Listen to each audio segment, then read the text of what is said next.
Nah, kita lanjutkan pembahasan kita. Bismillahirrahmanirrahim. Shallallahu wassalamu ala Rasulillah ma ba'd.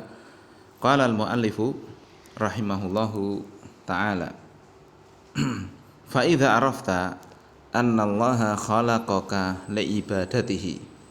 Jika engkau telah tahu bahwa Allah itu menciptakanmu untuk mengibadahinya, fa'lam, maka ketahuilah, annal ibadata, bahwa ibadah itu la tusamma ibadatan illa ma'at tauhid, tidaklah dinamakan ibadah kecuali bersama dengan tauhid, kecuali diiringi tauhid.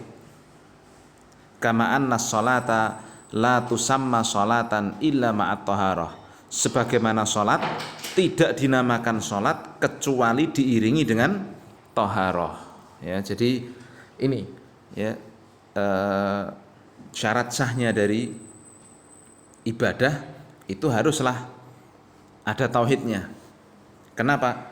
Karena kalau kita lihat ibadah itu semua dari apa yang dikerjakan seorang dalam ibadah itu ujungnya adalah mengharapkan pahala Allah, mengharapkan ridho Allah, dan takut dari azab Allah. Ya. Maka jika ada orang beribadah tapi tidak diiringi dengan tauhid, batillah ibadahnya. Ya. Saya kasih contoh ya. Orang ada ibadah, tapi dalam saat yang bersamaan 50% doanya, contoh ini doa aja ya, dia berdoa, ini kan doa ini kan ibadah. Ketika dia berdoa, 50% doanya dia sembahkan pada Allah, 50% dia minta pada Nyi Roro Kidul. Apa yang terjadi? Syirik ini, syirik besar ini. Ya.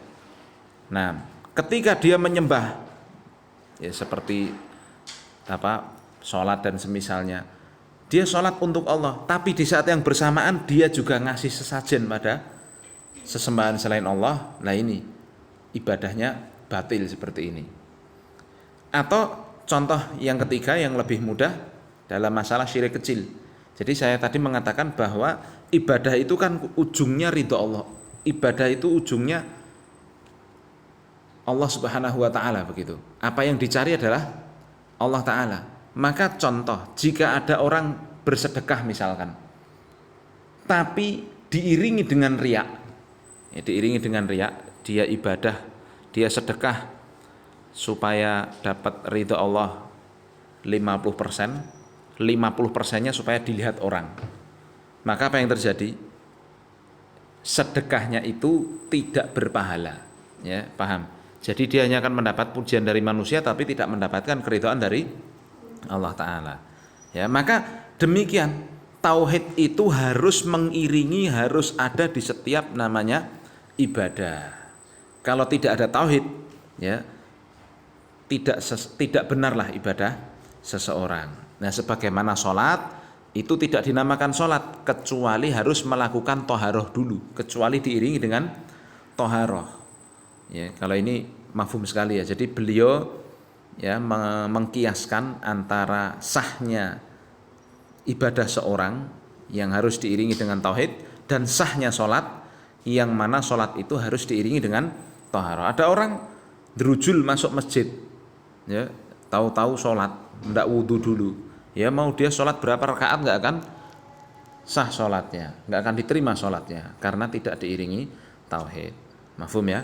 Kemudian beliau mengatakan fa idza dakhala syirku fil ibadati fasadat, maka jika masuk kesyirikan dalam sebuah ibadah, rusak itu ibadah tersebut. Ya, kal hadathi idza dakhala fit taharah, sebagaimana hadas kalau masuk dalam taharah. Ya, hadas itu sesuatu yang keluar dari tubuh. Ya, disebutkan para ulama fikih demikian. Maka beda antara hadas dengan najis. Kalau najis itu bisa jadi dari luar. Kalau hadas itu sesuatu yang keluar dari tubuh kita, ya misalkan BAB, ya BAK, buang air kecil atau yang semisal, ya. Maka ketika kita sholat misalkan ada hadas yang keluar, ya maka ini batal sholat kita. Demikian pula, ya beliau kiaskan dengan tauhid ini. Jika ada syirik yang mengotori ibadah seseorang, batallah ibadah tersebut. Ya, saya kasih contoh tadi yang paling mudah, semisal kita pakai contohnya syirik kecil tadi. Orang bersedekah 50.000, niatnya setengah-setengah. Setengah supaya dapat ridho Allah, setengah supaya dapat pujian dari manusia. Maka seperti ini yang dikatakan dia dapat pujian manusia tapi tidak dapat ridho Allah Ta'ala. Ya. Dan juga kalau masalah syirik, ya, dalam ayat-ayat Al-Quran Allah Subhanahu Wa Ta'ala telah menyebutkan la in asyrakta la yahbatanna amaluka wala takunanna minal khasirin. Seandainya dalam surat Luqman, ya, kalau engkau berbuat syirik pasti amalanmu akan hancur, akan binasa. Ya. Nah, maka syirik ini menghancurkan amalan. Taib. Kemudian beliau melanjutkan, ya, fa idza arafta anna syirka idza khalatal ibadah. Kalau engkau telah tahu bahwa syirik itu jika mencampuri satu ibadah, afsadaha, maka syirik itu akan merusak ibadah tersebut, wa ahbatal amal, dan membatilkan amalannya, wa sara sahibuhu minal khalidina finnar, dan akan mengakibatkan pelaku kesyirikan itu kekal di neraka. Arafta anna ahamma ma'alaika ma'rifatu dzalika, maka engkau akan paham, engkau akan tahu bahwa perkara paling penting atasmu adalah mengenal hal tersebut, mengenal bahwa syirik itu kalau masuk dalam ibadah bisa menghancurkan ibadah itu, bisa mengekalkan pelakunya di neraka, ya, dan juga membatilkan semua amalan pelakunya. Ya, maka gampangnya begini, ya, saya memberikan kesimpulan, kalau kau sudah tahu bahaya syirik, maka ketahuilah syirik itu harus dijauhi. Ya, ini sebagaimana yang disebutkan oleh Hudzaifah ibnul Yaman radhiyallahu taala anhu. Ya, ketika beliau menyebutkan, ya, bahwa para sahabat Rasul dulu seringnya kalau bertemu dengan Rasul itu bertanya yang baik-baik. Ya Rasul, ini bagaimana? Ya Rasul, ini keutamanya apa?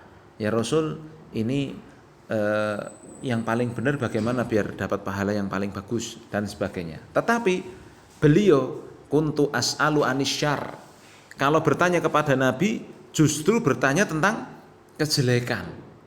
Apa rahasianya beliau kok bertanya tentang kejelekan?